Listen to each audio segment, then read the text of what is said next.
Baiklah, perkenalkan saya Vivi Arianti, Vira Febri Afifa, NPM 1913023011. Nah, jadi pada kesempatan kali ini kita akan membahas tentang nomenklatur senyawa kompleks. Ada ligan-ligan, penamaan ligan, penamaan senyawa kompleks. Nah, sebelum kita ke materi itu, kita akan membahas bagian pendahuluan dulu. Ini ada gambar. Gambar apa sih ini? Ini adalah gambar larutan kompleks heksa aqua dari ion logam Mn2+, Fe2+, CO2+, Ni2+, Cu2+, dan Zn2+, yang dibuat dari garam nitratnya. Nah, teman-teman, kita tahu kan gambar ini seperti apa, ada beberapa gelas. Nah, apa sih yang teman-teman bisa simpulin dari ini semua?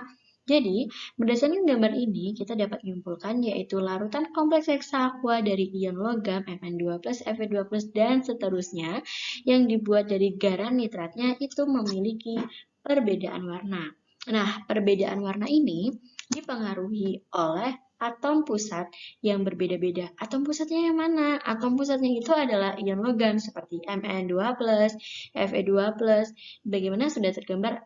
Mari kita ke slide selanjutnya. Jadi tadi kan kita sudah mampu menyimpulkan bahwa larutan kompleks heksa aqua dari ion logam Mn2+, Fe2+, dan seterusnya yang dibuat dari garam nitratnya itu memiliki perbedaan warna, di mana perbedaan warna itu dipengaruhi oleh atom pusat yang tentunya berbeda-beda kan. Nah, ternyata senyawa kompleks tersebut itu tuh dari ion logam transisi. Nah, senyawa kompleks dari ion logam transisi itu cukup menarik karena kemampuan logam-logam transisi untuk membentuk senyawa kompleks yang memiliki warna-warna.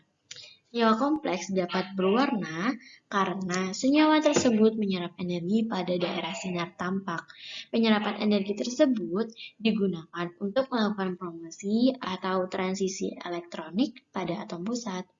Unsur transisi membentuk senyawa berwarna karena adanya orbital D yang tidak terisi penuh.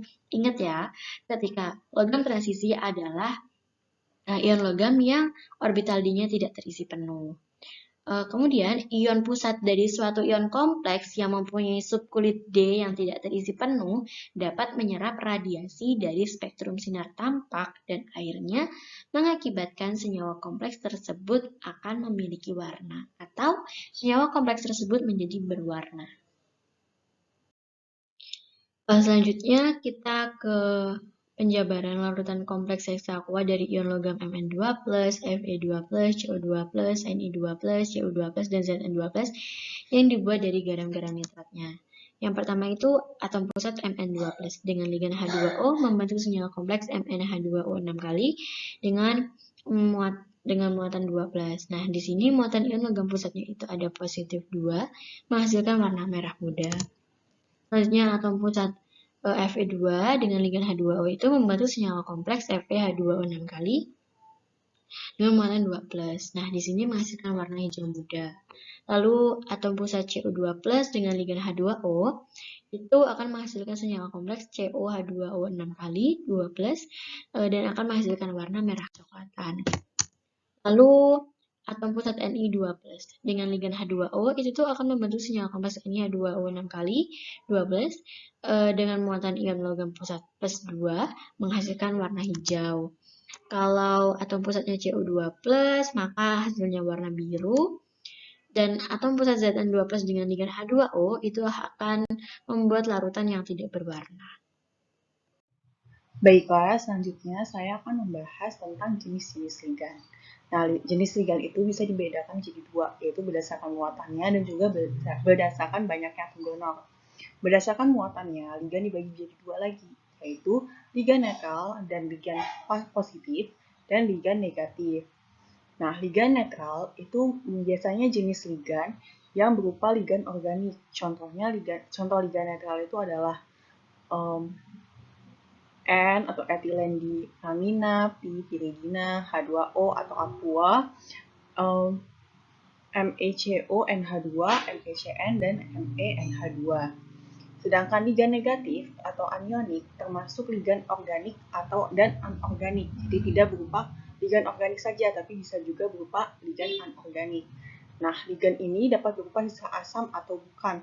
Contohnya adalah F-, CN-, NH2-, S2-, MENH-, OH-, RO-.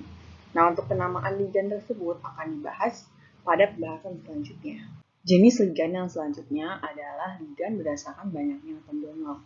Pada ligan terdapat atom donor, yaitu atom yang memiliki PEB dan terikat pada ikatan pi atau memiliki elektron tidak berpasangan.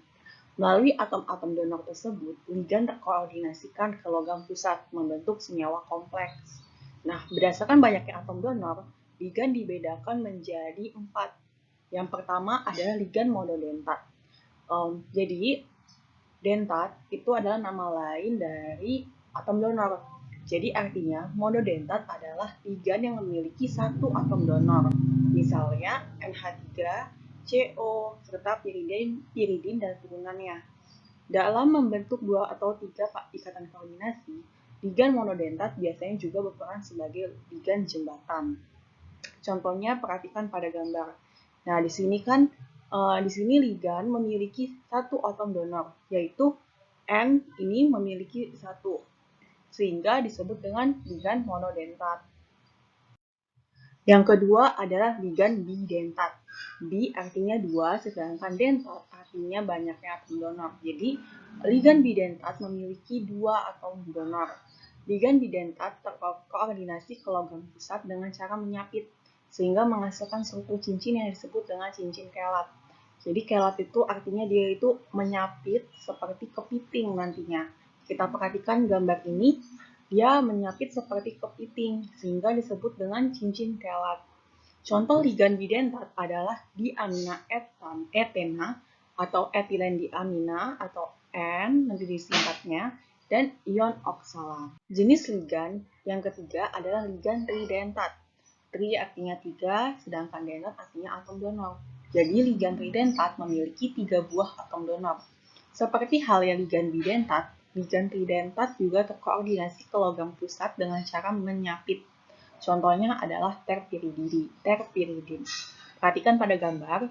Pada gambar berikut memiliki 3 buah atom donor. Jenis ligan yang selanjutnya adalah ligan rumit. Mengapa dinamai ligan rumit? Karena ligan-ligan ini memiliki struktur yang rumit. Jika kita perhatikan pada gambar di layar, struktur-struktur ini berbeda dengan struktur-struktur yang telah kita kenal sebelumnya. Jadi, ligan rumit ini memiliki lebih dari 4 atom donor. Ligan rumit dapat dikelompokkan menjadi 3, yaitu ligan tripod, ligan makrosiklik, dan juga ligan pengapsul. Ligan tripod adalah ligan yang memiliki 4 buah atom donor dan biasa digunakan untuk membuat senyawa kompleks dengan bentuk trigonal bipiramida. Ligan ini memiliki rumus umum XR3, di mana X adalah atom nitrogen, fosfor atau arsenik, dan R adalah substituen yang mengandung atom donor lain.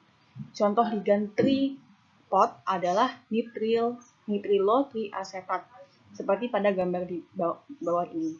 Jadi, ligan nitrilo triasetat itu memiliki rumus NCH3COO 3 kali. Jadi, sesuai dengan rumus umum dari ligan. Ligan yang selanjutnya adalah ligan makrosiklik.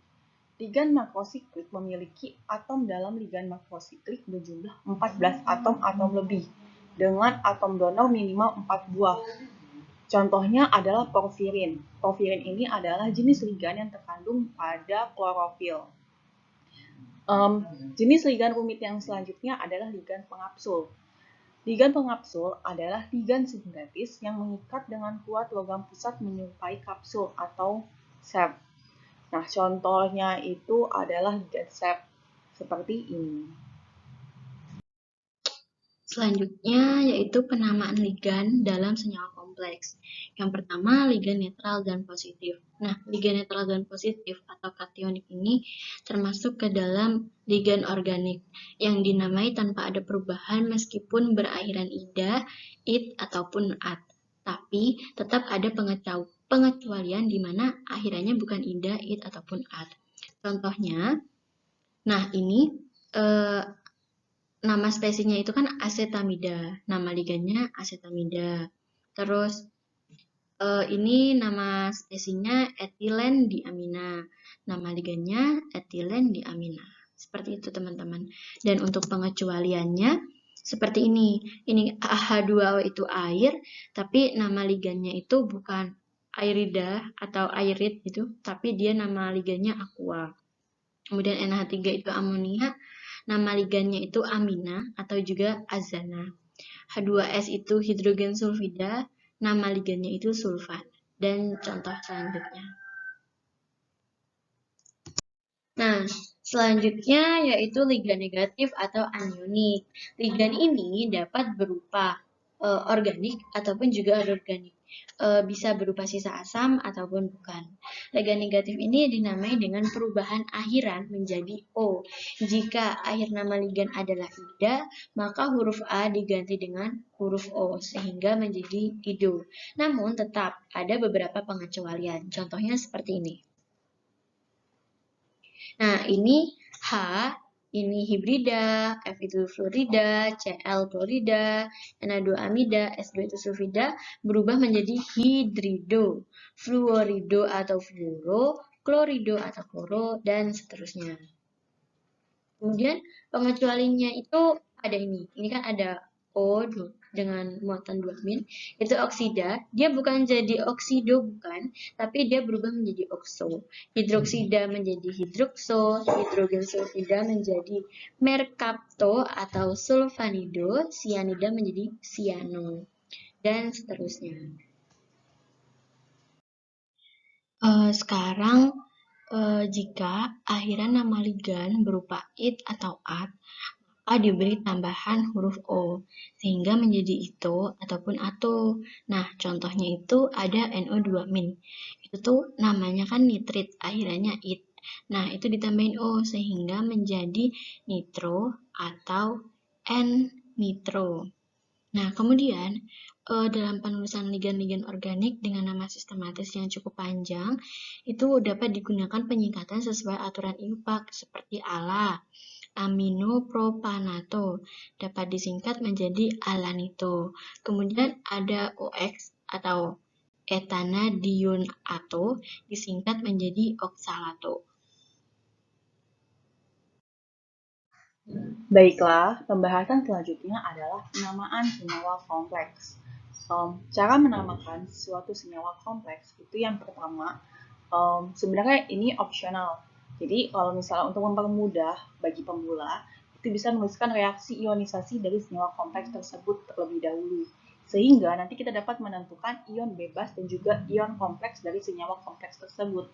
Pembahasan tentang ion bebas dan juga ion kompleks akan dibahas selanjutnya. Yang kedua, pada pemberian nama senyawa kompleks, kation disebutkan terlebih dahulu, lalu diikuti dengan anionnya. Nanti kita lihat contohnya ya. Yang ketiga adalah pada penamaan ion kompleks, ligan dinamai terlebih dahulu sesuai dengan urutan abjad dan diakhiri dengan nama ion logam pusat. Yang keempat, ligan dalam kompleks ditulis tidak terpisah. Bila ada ligan dari jenis tertentu yang berjumlah lebih dari satu, maka diberi awalan Yunani, bi, tri, tetra, penta, heksa, hepta, dan seterusnya. Yang kelima, jika ligan telah mengandung awalan Yunani, awalan Yunani itu seperti tadi, bi, tri, tetra, penta, dan seterusnya, maka digunakan awalan bis untuk jumlah ligan yang memiliki 2 ligan, tris untuk jumlah ligan yang memiliki ligan 5, dan tetrakis untuk menyatakan banyaknya ligan yang ada. Yang keenam, apabila ion kompleksnya adalah anion, maka diberi nama berakhiran -at. Untuk ligan kation dan netral, nama logamnya tetap. Yang ketujuh, bilangan oksidasi dari atom pusat dinyatakan dengan bilangan Romawi di dalam kurung. Langsung saja kita ke contohnya. Jadi yang pertama kompleks dari senyawa kompleksnya adalah K3FeCN6. Nah, langkah pertama untuk mempermudah kita menentukan ion kompleks dan ion bebas, kita dapat membuat reaksi ionisasinya, yaitu reaksi ionisasinya menjadi 3K+, dan juga FeCN6 3-. Nah, seperti yang tadi kita telah bahas, jadi nama ligan itu diawali dengan nama kation, lalu diikuti dengan nama anion. Nah, di sini kationnya adalah ion bebas, yaitu 3K+. Makanya di sini nama sistematiknya adalah kalium. Kemudian FeCN6 3- ini merupakan ion kompleks namanya. Nah, jika kita lihat di sini, ligannya yang mana sih? Jadi, di dalam ion kompleks itu dibagi jadi dua lagi, yaitu ada namanya atom pusat dan juga ligan. Nah, atom pusat itu adalah Fe di sini, sedangkan ligannya adalah Cn. Nah, di sini kita, seperti yang tadi kita telah bahas, penamaannya, nama ligannya itu ditulis berdasarkan jumlahnya. Di sini ligannya berjumlah 6. Jadi namanya adalah heksa. Cn. Cn tadi kita telah bahas di nomor 3. Cn itu sianida. Karena dia memiliki akhiran ida atau kation negatif memiliki akhiran ida, jadi diganti dengan diakhiri dengan ano, siano. Jadi namanya adalah heksasiano. Fe itu nama sistematiknya adalah ferat. Nah, karena dia memiliki muatan atau biloxnya, biloxnya sama dengan +3, makanya di sini tulis dalam hukum adalah angka Romawi 3. Sehingga nama sistematik dari K3FeCN6 adalah kalium heksasianoferat 3 kali. 3 kali ini menunjukkan angka bilox dari atom pusatnya, yaitu bilox dari Fe. Selanjutnya adalah K4FeCN6. Nah, seperti tadi ya. Jadi, namanya diawali dengan kation, lalu diikuti dengan anion. Anionnya merupakan ion kompleks, dan kationnya merupakan ion bebas. Nah, jadi namanya adalah kalium heksa, karena dia memiliki 6 jumlah ligan Cn, dan nama ligannya yaitu Cn, yaitu cyano, heksasianoferat 2.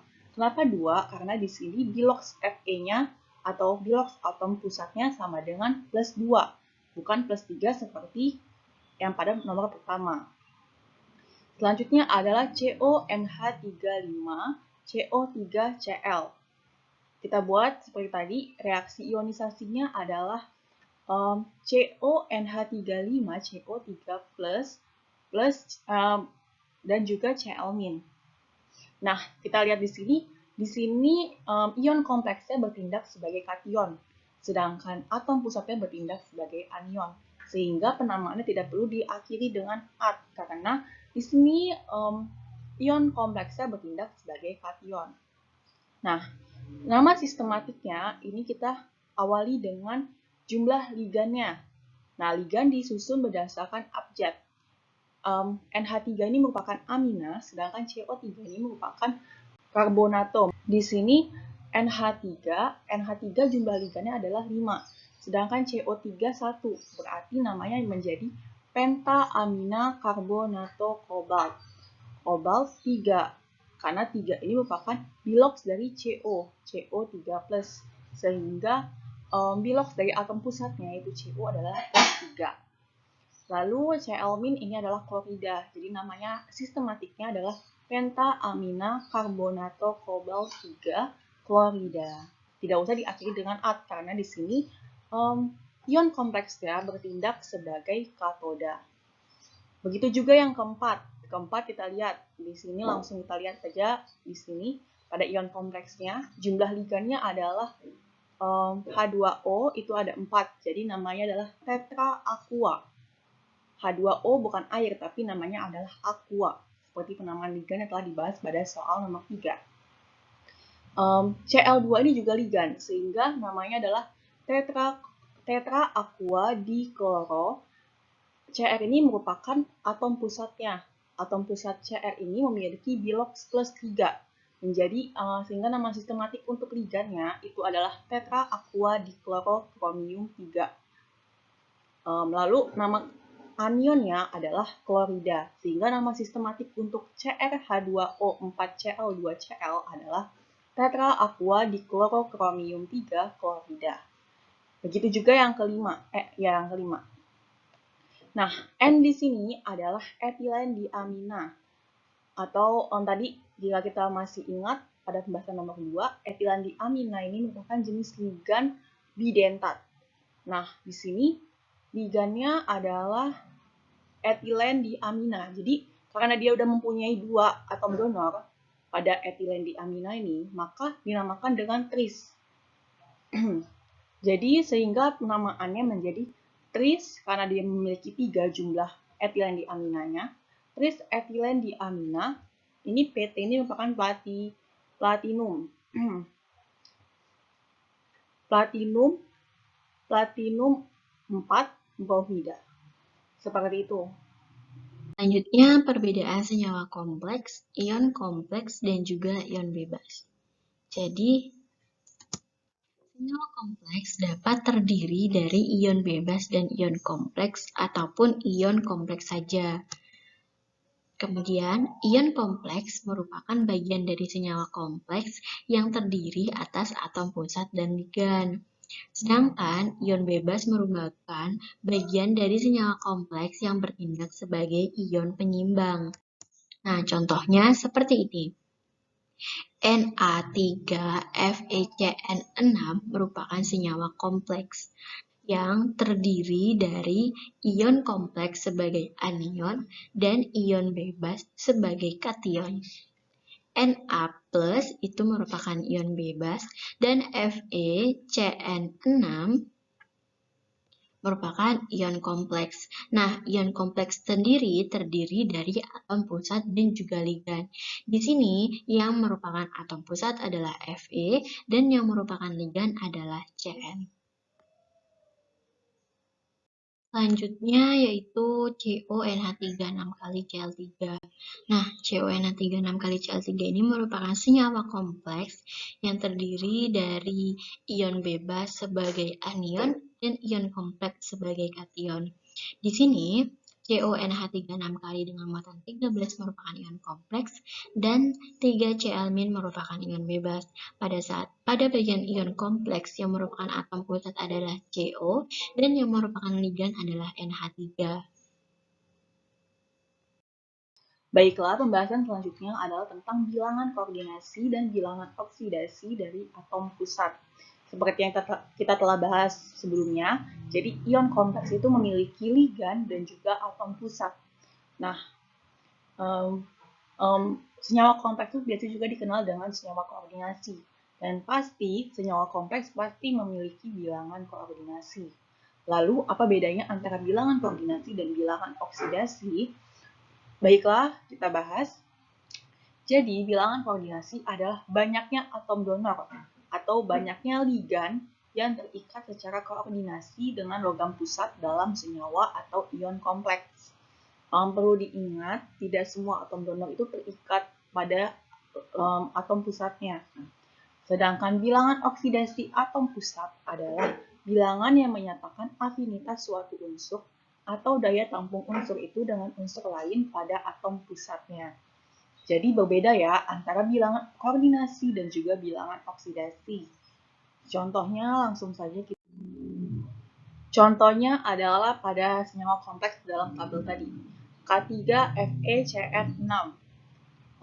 Bisa kita identifikasi terlebih dahulu mana ion bebas, ion kompleks, logam pusat, sehingga nanti kita bisa menghitung bilangan koordinasi dan juga bilog dari logam pusatnya. Baiklah, jadi K3FeCN6 itu kalau misalnya terionisasi menjadi 3K+ dan FeCN6 3-. Sehingga 3K+ merupakan ion bebas dan FeCN6 3- merupakan ion kompleks. Nah, berdasarkan ion kompleks ini ada yang namanya ligan dan juga atom pusat atau logam pusatnya. Nah, di sini ligannya adalah Cn, sedangkan Fe ini merupakan logam pusatnya. Sehingga logam pusatnya adalah Fe3+. Nah, bilangan koordinasi dari Fe3+ ini adalah sama dengan jumlah ligannya. Di sini jumlah ligan Cn-nya ada berapa? Ya, betul, ada 6. Sehingga bilangan koordinasinya adalah 6. Nah, sedangkan bilangan oksidasi dari Fe3+ itu, jika kita ingat pada semester 3 lalu, itu bilangan oksidasi itu, kalau misalnya ion, itu sama dengan jumlah muatannya. Nah, jumlah muatan Fe ini adalah 3+. sehingga bilangan oksidasinya adalah plus 3. Berdasarkan hal tersebut dapat kita lihat bukan bahwa bilangan koordinasi dan bilangan oksidasi itu berbeda. Bilangan koordinasi pada K3FeCN6 adalah 6, sedangkan bilangan oksidasinya adalah plus 3, bilangan oksidasi atom pusatnya atau logam pusatnya. Begitu juga pada soal nomor 2. Soal nomor 2, jumlah ligan pada FeCN64- adalah 6. 6 ligan yang mengikat Fe2+ atau mengikat logam pusatnya. Sedangkan bilangan oksidasinya adalah plus 2, Fe2+ plus 2. Begitu juga pada soal nomor 3. Nah, pada soal nomor 3, jika kita lihat di sini, CONH35CO3. Nah, berarti total jumlah ligan yang terikat pada atom pusat atau logam pusat, yaitu CO3+, itu adalah, kita identifikasi dulu jenis ligannya, yaitu NH3 dan juga CO3. Di sini jumlah NH3-nya sama dengan 5, dan jumlah CO3-nya sama dengan 1. Sehingga jumlah ligan yang terikat pada atom pusatnya sama dengan 6. Oleh karena itu, bilangan koordinasi pada CONH35CO3+ adalah 6. Sedangkan bilangan oksidasi pada CO3+ itu adalah plus 3. Nah, begitu juga pada nomor 4. Nomor 4 ini ada 4 H2O atau aqua yang terikat pada atom pusat Cr3+, dan juga ada 2 Cl yang terikat pada atom pusat Cr. Sehingga bilangan koordinasi pada Cr3+ adalah 6. Karena ada 4 tambah 2. Lalu untuk bilangan oksidasinya adalah plus 3. Begitu juga pada PT etilen diamina 3 BR4. Nah, seperti yang kita telah bahas sebelumnya, bahwa etilen diamina atau N, di sini disingkat dengan EN ini, merupakan jenis ligan bidentat. Artinya dia memiliki 2 atom donornya, donor yang memiliki donor elektron atau memiliki Pb-nya. Nah, sehingga karena dia memiliki 2 dan di sini jumlahnya adalah 3, maka jumlah atom donor atau ligannya itu adalah 6, 2 dikali 3. Sehingga bilangan koordinasi pada PT etilen diamina 3,14 itu sama dengan 6. Sedangkan bilangan oksidasi atom pusatnya adalah PT4+, atom pusatnya atau logam pusatnya adalah PT4+, sehingga bilangan oksidasinya adalah plus 4. Sekarang kita ke latihan soal yang pertama, yaitu tentukan rumus kimia, bilangan koordinasi dan bilangan oksidasi atom pusat dari natrium trikarbonatokobaltat 3. Nah, jadi rumus kimianya adalah Na3COCO3 3 kali, maka bilangan koordinasi atom pusatnya adalah 3, dan bilangan oksidasi atom pusat adalah plus 3. Selanjutnya, nomor 2, tentukan rumus kimia, bilangan koordinasi, dan bilangan oksidasi atom pusat dari diamina diakuadikloroplatinum 4 bromida. Nah, maka rumus kimianya itu dari senyawa kompleks tersebut yaitu PTNH3 2 kali, H2O 2 kali, Cl2 2 kali, dan Br4. Bilangan koordinasinya itu jumlah ligan yang ada di situ, yaitu ada NH3-nya 2 kali, H2O-nya ada 2, dan Cl-nya ada 2, maka bilangan koordinasinya adalah 6. Kemudian bilangan oksidasi atom pusatnya yaitu positif 4. Selanjutnya pada soal nomor 3, tentukan rumus kimia, bilangan koordinasi, dan bilangan oksidasi atom pusat dari natrium tetranitrato borat 3. Nah, itu rumus kimianya. Rumus kimia dari senyawa kompleks tersebut yaitu NaBNO3 4 kali. Bilangan koordinasinya yaitu 4 karena ligannya kan NO3 itu ada 4. Jadi bilangan koordinasinya ada 4. Kemudian bilangan oksidasi atom pusatnya ada plus 3. Baiklah, langsung saja kita ke latihan soal. Latihannya, tentukan nama senyawa, bilangan koordinasi, dan bilangan oksidasi atom pusat dari K3CONO26. Nah, seperti tadi kita telah belajar tata cara penamaan senyawa kompleks. Jadi penamaan senyawa kompleks itu dimulai dengan kation dan juga lalu diikuti dengan anionnya. Nah, untuk mempermudah penamaan senyawa kompleks, kita bisa membuat reaksi ionisasinya, yaitu reaksi ionisasi dari K3CONO26 ini adalah 3K plus CONO2 6 3-. Nah, sehingga penamaan kationnya adalah kalium. Nah, sedangkan di sini kita lihat pada ligannya, pada anionnya, itu jumlah ligan yang mengikat CO itu adalah 6. Ligannya adalah NO2. Sehingga namanya adalah heksanitrokobaltat. Kobaltat ini adalah CO. Nama aslinya kan CO, tapi karena dia bertindak sebagai anion, maka ditambahkan dengan akhiran at. Nah, karena CO ini memiliki bilangan oksidasi plus 3, sehingga ditulis angka Romawi di akhirnya dalam kurung, yaitu angka Romawi 3. Nah, bilangan koordinasi atom pusatnya. Di sini kita lihat ligannya apa? Ligannya adalah NO2. Sehingga bilangan koordinasinya adalah jumlah ligan. Jumlah NO2-nya ada berapa? Nah, jumlah NO2-nya ada 6. Sehingga bilangan koordinasi dari K3CONO26 adalah 6. Bilangan oksidasi atom pusatnya adalah CO. CO itu CO di sini CO3+ uranya. Maka bilangan oksidasi atom pusatnya adalah plus 3. Atau untuk mengetahui bilangan oksidasi, kita lihat tadi di sini. Di angka Romawi ini kan merupakan menyatakan bilangan oksidasi dari logam pusat atau atom pusatnya. Baiklah, soal selanjutnya adalah tentukan nama senyawa, bilangan koordinasi, dan bilangan oksidasi atom pusat dari K2CuCl4. Nah, untuk menjawab soal ini, kita harus identifikasi dulu mana kation dan anionnya. Di sini, ion kompleksnya bertindak sebagai anion, sehingga nanti pada penamaannya diakhiri dengan at. Nah, K2 berarti di sini dia 2K+.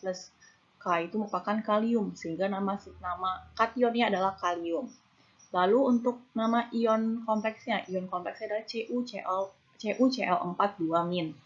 Nah, di sini kita identifikasi mana yang bertindak sebagai ligan dan juga logam pusat atau atom pusatnya. Atom pusatnya adalah Cu, sedangkan ligannya adalah Cl. Nah, jumlah ligannya di sini adalah 4, sehingga penamaannya menjadi tetrakloro. Nah, Cu itu merupakan cuprum. Jadi, karena dia diakhiri dengan at, jadi namanya adalah kuprat. Nah, lalu bilangan oksidasi dari Cu. Cu ini memiliki bilangan oksidasi plus 2. Sehingga bilangan koordinasi atom pusatnya adalah jumlah ligan, yaitu jumlah Cl-nya sama dengan 4, dan bilangan oksidasi atom pusatnya sama dengan plus 2. Soal terakhir, yaitu tentukan nama senyawa, bilangan koordinasi, dan bilangan oksidasi atom pusat dari FeCO5. Nah, di sini FeCO5. Di sini berarti ligannya adalah CO. CO ini adalah karbonil. Sehingga karena dia memiliki 5 karbonil, maka nama senyawa kompleks tersebut adalah pentakarbonil. Fe ini merupakan besi, jadi namanya pentakarbonil besi. Bilangan koordinasinya sama dengan jumlah CO-nya. Jumlah CO-nya sama dengan 5. Sedangkan bilangan oksidasi atom pusatnya itu sama dengan 0.